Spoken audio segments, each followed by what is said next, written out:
আউযুবিল্লাহি মিনাশ শাইতানির রাজিম বিসমিল্লাহির রহমানির রহিম। আমরা নিশ্চয়ই জানি বিসমিল্লাহির রহমানির রহিম হলো আল্লাহর নামে শুরু করছি। আর আউযুবিল্লাহি মিনাশ শাইতানির রাজিম হলো আমরা শয়তানের ওয়াসওয়াসা থেকে পানা চাচ্ছি। আশা করছি সবাই ভালো আছো। আর এই প্রত্যাশা নিয়ে আমার আজকের ভিডিও শেয়ার করছি। আমার আজকের সূরার নাম হলো সূরা নাহল 16 মক্কি 70 আয়াত 128 রুকু 16। আমি যথাসাধ্য চেষ্টা করি যে বাংলা অর্থগুলো আমি তোমাদের সাথে শেয়ার করি। এখানে দেখা যায় অনেক সময় কঠিনভাবে লেখা থাকে, যাতে সবাই বুঝতে পারে। সেই জন্য আমি সহজ ভাষায় সে একই কথাটাকে বর্ণনা করার চেষ্টা করি। আল্লাহ আমাদের সহি বুঝ দান করুন, আমিন আমিন সুম্মা আমিন। তাহলে চলো আমরা সূরা নাহলের শুদ্ধ সহি বাংলা অর্থ জেনে নিই। বিসমিল্লাহির রহমানির রহিম। আল্লাহর হুকুম আসবেই, তাই তা ত্বরান্বিত করো না। তিনি পবিত্র, মহান। ওরা যাকে শরিক করে তা থেকে তিনি অনেক ঊর্ধ্বে। তার ইচ্ছা অনুযায়ী স্বীয় বান্দাগণের যার প্রতি ইচ্ছা ওহী ও ফেরেশতাগণে প্রেরণ করেন এই মর্মে যে আমি ছাড়া কোনো মাবুদ নেই, তাই তোমরা আমাকেই ভয় করো। তিনি যথাবিধি আকাশ পৃথিবীকে সৃষ্টি করেন। ওরা যাকে শরিক করে তা থেকে অনেক ঊর্ধ্বে। তিনি মানবকে সৃষ্টি করেছেন বীর্য হতে, তবু দেখো সে প্রকাশ্যে তর্ক করে। মাফ করো আল্লাহ। তিনি সৃষ্টি করেছেন আনআম, তাতে তোমাদের শীত বস্ত্রের উপকরণও রয়েছে বহু উপকার, এবং তা থেকে আহার পাও মানে খাবার পাও। তাতে সৌন্দর্য ভোগ করো, তার চারণভূমি হতে নিয়ে আসা ও ভোরে নিয়ে যাওয়া কালে, এবং তোমাদের বোঝা বয়ে নেয় দূর শহর পর্যন্ত, যেথা প্রাণান্ত কষ্ট ছাড়া তোমরা পৌঁছতে ছিলে অক্ষম। তোমাদের রব দয়ালু দয়াদ্র। তোমাদের আরোহণ শোভা মানে সৌন্দর্য জন্য আল্লাহ সৃষ্টি করেছেন ঘোড়া, খচ্চর ও গাধা, এবং সৃষ্টি করেন এমন কিছু যা জানো না। সরল পথ নির্দেশনা আল্লাহর দায়িত্বে, এতে আছে বক্রপথ। তিনি ইচ্ছা করলে তোমাদের সবাইকে সরল পথ প্রদর্শন করতেন। মানে আল্লাপাক চাইলে সবাইকেই সৎপথে পরিচালিত করতেন, কিন্তু আল্লাপাক ওই যে সুকৌশলী। আর তিনিটা হচ্ছেন আমাদের সৃষ্টিকর্তা আল্লাহ রাব্বুল আলামিন। তিনি বর্ষান আকাশ থেকে বাড়ি মানে পানি, বৃষ্টি, যাতে আছে তোমাদের পানীয়, জন্মান তাতে উদ্ভিদ মানে গাছ, যাতে তোমরা পশু চারণ করো। তিনি জন্মান তোমাদের শস্য, জয়তুন, খেজুর ও আঙুর এবং প্রত্যেক প্রকারের ফল। নিশ্চয়ই এর মধ্যে রয়েছে চিন্তাশীলদের জন্য নিদর্শন। তিনি নিয়ন্ত্রিত করে দিয়েছেন তোমাদের জন্য রাত দিন, সূর্য ও চন্দ্রকে, এবং নক্ষত্ররাজি নিয়ন্ত্রিত তার হুকুমেই। নিশ্চয়ই এর মধ্যে রয়েছে বিবেকবান কওমের জন্য নিদর্শন। সুবহানাল্লাহ। এবং তিনি পৃথিবীতে তোমাদের অধীন করছেন সৃষ্ট বিভিন্ন প্রকারের বস্তু। এতে রয়েছে উপদেশ গ্রহণকারী কওমের জন্য নিদর্শন। এবং তিনি নিয়ন্ত্রিত করেছেন সমুদ্রকে, যাতে তোমরা তা থেকে তাজা মাছ খেতে পারো, এবং যাতে বের করতে পারো অলঙ্কৃত রত্নাবলী। এবং সমুদ্র বুক চিরে নৌবহর চলাচল করে, আর তা এই জন্য যে তোমরা তার অনুগ্রহ সন্ধান করতে পারো।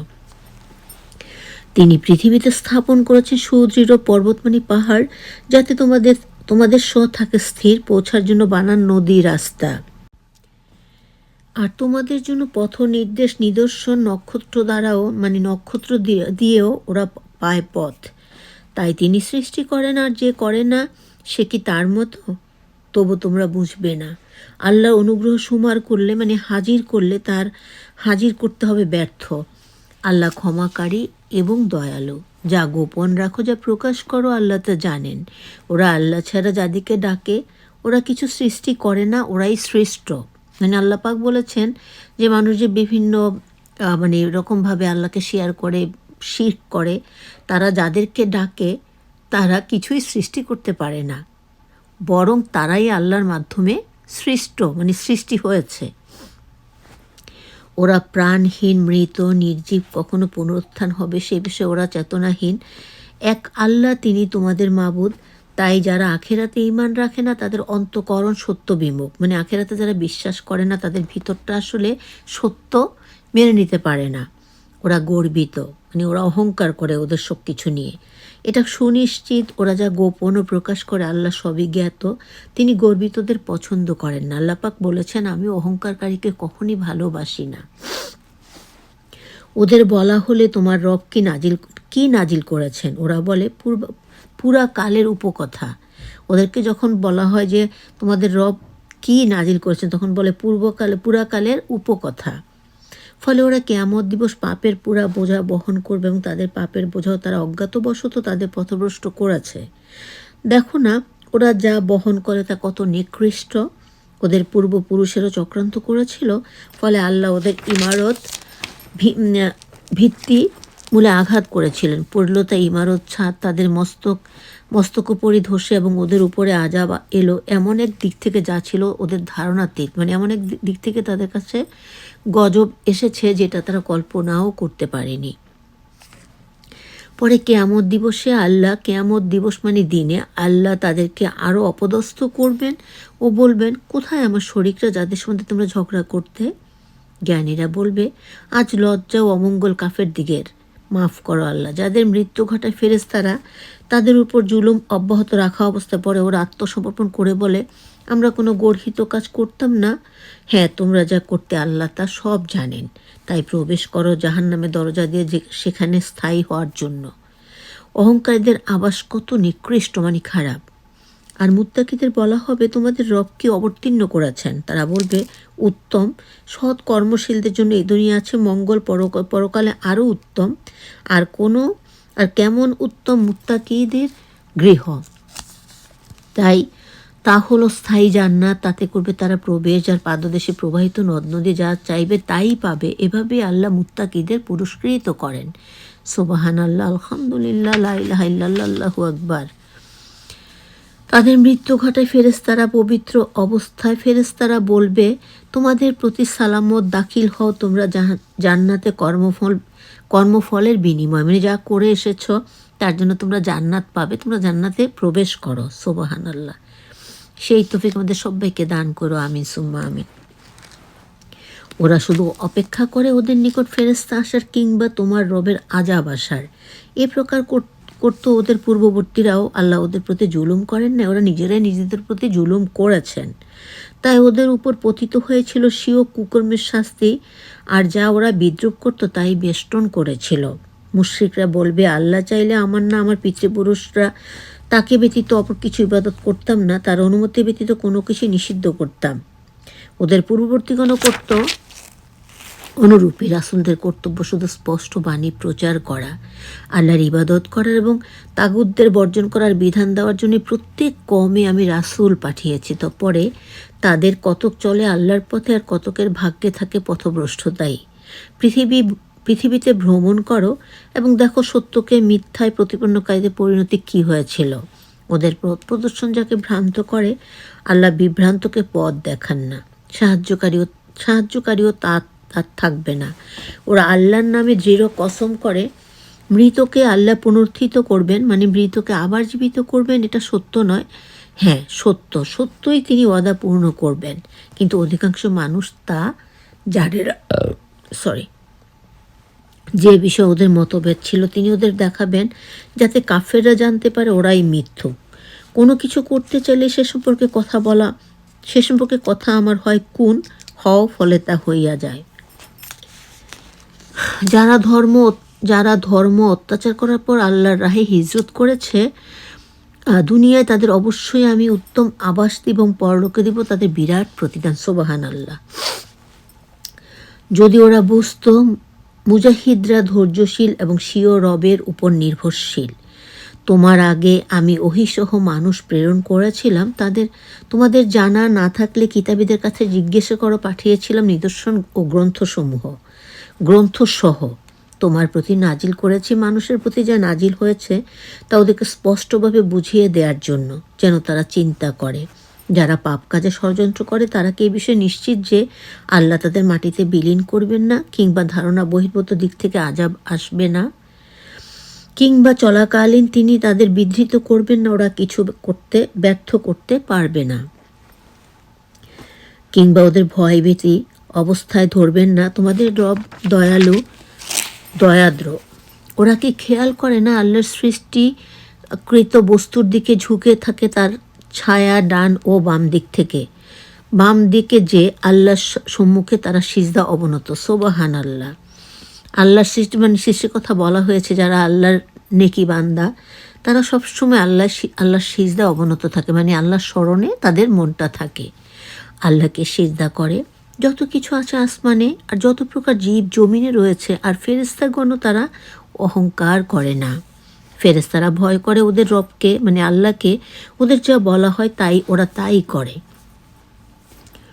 আল্লাহ বলেন, তোমরা দুই মাবুদ গ্রহণ করো না, কারণ আল্লাহ তো এক এবং অদ্বিতীয়, তার কোনো শরিক হতেই পারে না। লা ইলাহা ইল্লাল্লাহু মুহাম্মাদুর রাসূলুল্লাহ। আমি তো অদ্বিতীয় মাবুদ, অতএব আল্লাহরই ভয় রেখো। আর তারই যা কিছু আছে আসমান ও জমিনে, আর তারই আজ্ঞাবহ হওয়া অপরিহার্য, মানে দরকার। আল্লাহকে ছাড়া কি ভয় করবে? তোমরা যে নিয়ামত ভোগ করো তাতে আল্লাহ থেকে আবার দুঃখ কষ্ট স্পর্শ করলে তাকেই তোমরা বিনীত আহ্বান করো। আবার তিনি দুঃখ কষ্ট দূর করলে তোমাদের একদল তাদের রবের শরিক করে। মানে অনেকে আছে বিপদে পড়লে আল্লাহকে ডাকে, আবার বিপদ কেটে গেলে বিমুখ হয়ে যায়, আল্লাহ মাফ করো। সেই দলের অন্তর্ভুক্ত আমাদের কাউকে তুমি হতে দিও না, আমিন সুম্মা আমিন। তাদের দান যা করেছি তা অস্বীকার করার উদ্দেশ্যে সুতরাং ভোগ করো, পরে জ্ঞাত হবে। ওদের যে রিজিক দানি, ওরা তার কিছু অংশ নির্দিষ্ট করে যাদের সম্পর্কে অজানা তাদের জন্য। আল্লাহর শপথ, তোমরা যে মিথ্যা রটনা করো তা প্রশ্ন করা হবে। ওরা আল্লাহর জন্য নির্দিষ্ট করে কন্যা, তিনি তা থেকে পবিত্র। পক্ষান্তর ওদের জন্য নির্দিষ্ট করে যা চায়। ওদের কাউকে কন্যা সংবাদ দিলে ওদের চেহারা হয় কালো, ক্লিষ্ট হয় অসহনীয় দুঃখে। মানে অনেকে আছেন, আমরা দেখতেও পাই বাস্তবে, যে মেয়েদেরকে পছন্দ করে না, কন্যা সন্তানদেরকে। কিন্তু আল্লাহ পাক কন্যা সন্তানদেরকে অনেক পছন্দ করেন যদি সহি শুদ্ধভাবে চালানো যায়। কারণ আল্লাহ পাক বিভিন্ন সূরাতে বলেছেন তিনি বেশি খুশি হলে বৃষ্টি দেন, বেশি খুশি হলে কন্যা দান করেন, এরকম অনেক কথা। সুবহান আল্লাহ। তাকে যে সংবাদ দেওয়া হয় তার লজ্জায় সে কম হতে আত্মগোপন করে, সেভাবে হীনতা হেতু তাকে রাখবে না, মাটিতে পুঁতবে। ওদের সিদ্ধান্ত নেহায়েত নীচ। যারা পরলোকে ঈমান রাখে না তাদের গুণাবলী হীন, কিন্তু আল্লাহর গুণাবলী সমুন্নত। মানে 50 আয়াত একটা সিজদা ছিল, আমি খেয়াল করতে পারিনি, আল্লাহ মাফ করুন, আমি সিজদাটা দিয়ে নিচ্ছি। আল্লাহর গুণাবলী অনেক উন্নত, তিনি পরাক্রমশালী, বিজ্ঞানময়। আল্লাহ মানুষকে তাদের অপরাধের জন্য শাস্তি দিলে জমিনে কোনো জীব জানোয়ার রেহাই পেত না, কিন্তু এক নির্ধারিত কাল পর্যন্ত তাদেরকে আল্লাপাক সুযোগ দিয়ে থাকেন। তাদের নির্ধারিত কালসমূহ উপস্থিত হলে মুহূর্তকাল দেরি কিংবা তারা করতে পারে না, যা তাদের অপছন্দ, তাই তারা আল্লাহর প্রতি আরোপ করে জবান তাদের মিথ্যা দাবি করে কল্যাণ তাদের জন্য। কল্যাণ তাদের জন্য, নির্দ্বিধায় তাদের জন্য আছে জাহান্নাম, সর্বাগ্রে তাদের নিক্ষেপ করা হবে। আল্লাহর কসম, তোমাদের আগে আমি বহু জাতির কাছে রাসূল পাঠিয়েছি, কিন্তু শয়তান ওসব জাতিকে তাদের কর্ম সুন্দর করে তুলে ধরেছে তাদের কাছে, তাই আজ সে তার বন্ধু সেজেছে। ওদের জন্য আছে মর্মন্তুদ আযাব। আমি তোমার প্রতি কোরআন নাজিল করেছি। কার প্রতি করেছেন কোরআন নাজিল? আমাদের পেয়ারে নবী, পৃথিবীর শ্রেষ্ঠ এবং শেষ নবী, আল্লাহর পেয়ারে নবী হজরত মুহাম্মদ সাল্লাল্লাহু আলাইহি ওয়াসাল্লামের উপর। সুবহানাল্লাহ, আলহামদুলিল্লাহ, লা ইলাহা ইল্লাল্লাহ, আল্লাহু আকবার। আমি তোমার প্রতি কোরআন নাজিল করেছি, যারা এতে মতভেদ করে তাদের স্পষ্ট বোঝানোর উদ্দেশ্যে, এবং মুমিন কওমের জন্য আছে হেদায়েত ও রহমত। আল্লাহ আকাশ হতে বাড়ি, মানে বৃষ্টি বর্ষান, সে থেকে ভূমি তার মৃত্যু পরে জীবিত করেন। এতে রয়েছে শ্রবণকারী কওমের জন্য নিদর্শন। অনেক সময় কি হয়, দেখা যায় জমি ফেটে চৌচির হয়ে যায়, পানি শুষ্ক হয়ে যায়, ফসল হয় না। তখন আল্লাহ যখন বৃষ্টি দেন, সেই মানে মৃত জমিটা আবার সঞ্জীবিত হয়, সেখানে আবার মানে ফসল উৎপন্ন হয়। আর আমের মধ্যে রয়েছে তোমাদের শিক্ষা পান করাই তোমাদের তাদের উদরস্থ গোবর ও রক্ত নিঃসৃত বিশুদ্ধ দুধ পানকারীর জন্য সুস্বাদু। এবং খেজুর বৃক্ষ আঙ্গুর হতে তোমরা মদ্য খাদ্য লাভ করে থাকো, এতে রয়েছে জ্ঞানবান কমের জন্য নিদর্শন। মানে খেজুর দিয়ে আঙ্গুর দিয়ে অনেক সময় মদও বানানো হয়, খাদ্য তৈরি করা হয়, মানে বলছে এর থেকেও আমরা শিক্ষা নিতে পারি। তোমার রব মৌমাছির প্রতি তার অন্তরে ইঙ্গিত ইঙ্গিতে নির্দেশ দিয়েছেন, গৃহ নির্মাণ করো পর্বতে এক বৃক্ষে মানব নির্মিত গৃহে, তারপর আহরণ করো সকল ফলমূল হতে কিছু আহার, পরে তোমার আল্লাহ তোমার জন্য যে পদ্ধতি করেছেন সহজ তা পালন করো। ওর উদর হতে বের হয় বিভিন্ন পানি, উদর মানে পেট, পেট থেকে বের হয় বিভিন্ন পানীয়, এতে মানুষের জন্য আছে ব্যাধি নিরোধক। মানে এই যে বিভিন্ন রকম পানি বের হয় মৌমাছির পেট থেকে, এটার থেকে আছে কি রোগের নিরাময় ঔষধ। চিন্তাশীল ও কমের জন্য এতে রয়েছে নিদর্শন। আল্লাহ তোমাদের সৃষ্টি করেছেন, পরে মৃত্যু ঘটাবেন এবং তোমাদের কতককে পৌঁছাবেন জরাগ্রস্তে, মানে অসুখ বিসুখ দিয়ে রাখবেন, ফলে তারা যা কিছু জানতো তাদের জ্ঞান ঠিক থাকবে না। আল্লাহ সর্বজ্ঞ ক্ষমতাবান। আল্লাহ রিজেকে তোমাদের কাউকে কারো উপর প্রাধান্য দিয়েছেন, ফলে প্রধানীরা তাদের অধীন নৌকরকে স্বীয় রিজিক থেকে এমন কিছু প্রদান করে, মানে দেয়, যাতে ওরা ওদের সমান হতে পারে। ওরা কি আল্লাহর দান অস্বীকার করে? আল্লাহ তোমাদের থেকে তোমাদের যুগল সৃষ্টি করেন এবং তোমাদের যুগল থেকে সৃষ্টি করেন তোমাদের পৌত্রগণকে আর খেতে দিয়েছেন উত্তম আহার। সুবহানাল্লাহ। তবে কি তারা মিথ্যা বিশ্বাস করছে এবং আল্লাহর নিয়ামতের অকৃতজ্ঞ হবে? এবং তারা ইবাদত করবে আল্লাহ ছাড়া অন্যের, যাদের আকাশ পৃথিবী হতে খাদ্য বন্টনের নাই কোনো শক্তি, সক্ষম নয় তারা কিছু করতে, তাই আল্লাহ সদৃশ স্থাপন করো না। আল্লাহ জ্ঞানবান, তোমরা মানে কিছু জানো না। আল্লাহ উপমা দিয়েছেন অন্যের অধিকারভুক্ত এক গোলামের যে কোনো বিষয়ে ক্ষমতা রাখে না, আর এমন এক ব্যক্তি যাকে তিনি নিজ হতে উত্তম রিজিক দিয়েছেন। যে প্রকাশ্য গোপনে তা থেকে ব্যয় করে তারা কি পরস্পর সমান? কখনই না। মানে দানশীল ব্যক্তিদেরকে আল্লাহ খুব পছন্দ করেন। সকল প্রশংসা মাত্র আল্লাহরই, কিন্তু অনেকেই তা বোঝে না। আল্লাহ আরও উপমা দিচ্ছেন দুই ব্যক্তির, ওদের একজন বোবা কিন্তু কিছুর উপর আদৌ ক্ষমতা রাখে না, সে তার মালিকের উপর বোঝাস্বরূপ যেদিকে পাঠাক সে ভালো কিছু করতে পারে না। সে কি সমান হবে যে নির্দেশ করে ন্যায় আর সোজা পথে? আকাশ পৃথিবীর অদৃশ্য বিষয় আল্লাহরই জ্ঞাতে, আর পরলোকের ব্যাপারে তো চক্ষুর পলকের ন্যায়, বরং তার চাইতেও তড়িৎ, মানে আরও কিছু তাড়াতাড়ি। আল্লাহ সকল জিনিসের উপর ক্ষমতাবান। সুবহানাল্লাহ। আর আল্লাহ বের করেছেন তোমাদের মাতৃগর্ভ থেকে, মায়ের পেট থেকে আল্লাহ পাক আমাদেরকে বের করেছেন, হতে যা তোমরা কিছুই জানতে না তিনি জেনেছেন তোমাদের কর্ণ মানে কান এবং চক্ষু ও অন্তঃকরণ মানে মন দিয়ে যে আমরা বুঝতে পারি, যাতে তোমরা তার শকর করো। আলহামদুলিল্লাহ। তোমরা দেখো না পাখিগুলোকে উঠতে আসমানে শূন্য গর্ভে, কেবলমাত্র আল্লাহ ওদিকে সামলিয়ে থাকেন। মানে পাখিরা যে বিহঙ্গকুল পাখিরা পাখা মেলা উন্মুক্ত আকাশে ওড়ে, এদেরকে কে এভাবে উঠতে সাহায্য করে? সেটাও আল্লাহ পাকই করেন। এতে রয়েছে নির্দেশাবলী ইমানদার কমের জন্য। আমিন সুম্মা আমিন। আর আল্লাহই করেছেন তোমাদের জন্য গৃহগুলিকে স্থিতিশীল, আর বানিয়েছেন আনামের চামড়া থেকে তোমাদের জন্য ঘর, যাতে তোমরা ভ্রমণকালে তাতে সহজে ব্যবহার করতে পারো। ব্যবস্থা করেন পশম, লোম ও কেশ হতে কিছু দিনের জন্য ব্যবহার্য সামগ্রী। সুবহানাল্লাহ। এই যেমন তোমার শীতের দিনে ভেড়ার পশম দিয়ে মানে উমযুক্ত কম্বল, সোয়েটার, জ্যাকেট এগুলো তৈরি করা হয়, এসবের কথা বলা হয়েছে। মানে আল্লাহ পাক আমাদের সুবিধার জন্য অনেক কিছু করেছেন। আর যা করেছেন আল্লাহ সৃষ্টি, তাতে তোমাদের জন্য ছায়ার ব্যবস্থা করেন এবং ব্যবস্থা করেন পাহাড়ে আশ্রয়ের, তাপ হতে রক্ষাকল্পে, মানে সব কিছু থেকে আল্লাহ পাকই রক্ষা করার ইচ্ছে থাকলে। তিনি ব্যবস্থা করেন কাপড় চোপড় ও যুদ্ধ প্রতিরোধের জন্য ব্যবস্থা করেন বর্ম মানে তীর। এভাবেই তার নিয়ামত পূর্ণ করেন তোমাদের আত্মসমর্পণের জন্য। পরে ওরা যখন বিমুখ হয়, মানে আল্লাহকে ভুলে যায়, তোমার কর্তব্য তো স্পষ্ট বাণী পৌঁছানো। ওরা পরিজ্ঞাত আল্লাহর অনুগ্রহে তবু সেগুলো অস্বীকার করে।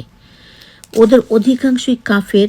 যে দিবস আমি প্রত্যেক উম্মত থেকে একজন সাক্ষী উঠাবো, সে দিবস কাফেরদের অনুমতি দেয়া হবে না কৈফিয়তের, ওজর শোনা হবে না। মাফ করো আল্লাহ। জালেমরা আজাব প্রত্যক্ষ করলে তাদের আজাব তখন লঘু, মানে কমানো হবে না, বিরামও দেয়া হবে না। মুশরিকরা তাদের শরিকদের দেখিয়ে বলবে, হায় আমার রব, এরাই আমাদের শরিক যাদের আমরা ডাকতাম তোমার পরিবর্তে। তখন জবাবে বলবে, তোমরা একান্ত মিথ্যাবাদী। ওরা সেদিন আল্লাহর কাছে আত্মসমর্পণ করবে, মিথ্যা উদ্ভাবন হেতু হবে তা নিষ্ফল। যারা কাফের ও আল্লাহর পথে বাধা দেয় তাদের আমি শাস্তি চড়িয়ে দিব, শাস্তির পরে শাস্তি, তাদের কলহ সৃষ্টির কারণে। আল্লাহ মাফ করো আমাদের। সেদিন আমি উঠাবো প্রত্যেক উম্মতের তাদের হইতে তাদেরকে বিষয় এক একজন সাক্ষী, এবং তোমাকে ওদের বিষয় সাক্ষী রূপে আনব। মুসলমানদের জন্য আমি প্রত্যেক বিষয়ে সবিস্তার বিবরণস্বরূপ হেদায়েত, রহমত ও সুসংবাদ হিসেবে কোরআন নাজিল করলাম। সুবহানাল্লাহ। মানে কোরআনই হলো আমাদের জন্য একটা পূর্ণাঙ্গ জীবন, আমরা যদি সেভাবে আমল করতে পারি। আল্লাহ নির্দেশ দেন ন্যায়, সদাচরণ ও স্বজনদের দান করতে, এবং নিষেধ করেন তিনি পাপাচার, অন্যায়, ধৃষ্টতা। তিনি উপদেশ দানেন তোমাদের শিক্ষার জন্য। ওয়াদা পূরণ করো, আল্লাহর নামে ওয়াদা করলে এবং তাকে তোমাদের জালিম প্রতিজ্ঞা মজবুত করার পর তা ভঙ্গ করো না। আল্লাহ পরিজ্ঞা তো তোমরা যা করো। আল্লাহ পাক বলেছেন তোমরা যদি কিছু নিয়ে ওয়াদা করো তা পূরণ করার জন্য ওয়াদাবদ্ধ হওয়ার মানে পূরণ করার চেষ্টা করো। তোমরা সেই মহিলার ন্যায় হইও না যে সুতা দৃঢ় হবার পর তা খুলে ফেলে তার সুতা কাটা বিনষ্ট করে। অনুরূপ মানে সেই রূপ তোমরা অন্য দল থেকে শক্তিশালী হওয়ার জন্য তোমাদের কসম ব্যবহার করো না। আল্লাহ এর দ্বারা কেবল তোমাদের পরীক্ষা করেন, এবং তোমাদের যে সম্পর্কে মতভেদ আছে কিয়ামত দিবসে আল্লাহ তা প্রকাশ করবেনই। আল্লাহ যদি ইচ্ছা করতেন তবে তোমাদের সকলকে একই উম্মত করে দিতেন, কিন্তু যাকে তিনি গোমরাহ করেন, যাকে ইচ্ছা হেদায়েত করেন। জিজ্ঞাসিত হবে তোমরা যা করো। পরস্পরকে ধোঁকা দেওয়ার জন্য তোমাদের শপথকে ব্যবহার করো না, করলে মজবুত হওয়ার পর পদলঙ্ঘন ঘটবে এবং আল্লাহর পথে বাধা সেতু শাস্তির আস্বাদ গ্রহণ করবে। আছে তোমাদের জন্য মহা শাস্তি। মাফ করো আল্লাহ। আল্লাহর নামে অঙ্গীকার স্বল্প মূল্যে বিক্রি করো না। আল্লাহর কাছে যা আছে কেবল তাই উত্তম যদি তোমরা বুঝতে। তোমাদের যা আছে তা থাকবে না, আল্লাহর কাছে তা স্থায়ী। যারা ধৈর্যশীল তাদের কৃতকর্মের পুরস্কার অতি শ্রেষ্ঠ। মুমিন হয়ে পুরুষ অথবা মহিলাদের যে কেউ সৎকর্ম মানে ভালো কাজ করবে কোরআন এবং সুন্নাহ অনুযায়ী, আমি অবশ্যই আনন্দ জীবন দিব তাদের উত্তম পুরস্কার কৃতকর্মের বিনিময়ে। কোরআন তেলাওয়াতকালীন তোমরা অভিশপ্ত শয়তান থেকে আল্লাহর কাছে পানা চাইবে। শয়তানের তাদের উপর কোনোই ক্ষমতা নাই যারা ঈমানদার ও শিওর রবের প্রতি নির্ভরশীল। শয়তানের ক্ষমতা তাদের উপর যারা তাকে মুরব্বি ধরে এবং আল্লাহর সাথে শরিক করে। আল্লাহ আমাদের মাফ করো। আজকে আমি সূরা নাহলের 1 থেকে 100 আয়াত পর্যন্ত তোমাদের সাথে শুদ্ধ বাংলা অর্থ শেয়ার করলাম। আশা করছি মনোযোগ দিয়ে শুনবে এবং আমল করার মনোভাব নিয়ে শুনবে, তাহলে আল্লাহ পাক আমাদের জন্য আল্লাহ পাকের আমল করার তৌফিক সহজ করে দিবেন। আমিন সুম্মা আমিন। আসসালামু আলাইকুম রহমতুল্লাহি ওয়া বারাকাতুহু। আল্লাহ হাফেজ। Take care all guys. Allah save everyone. Amin, amin, summa amin.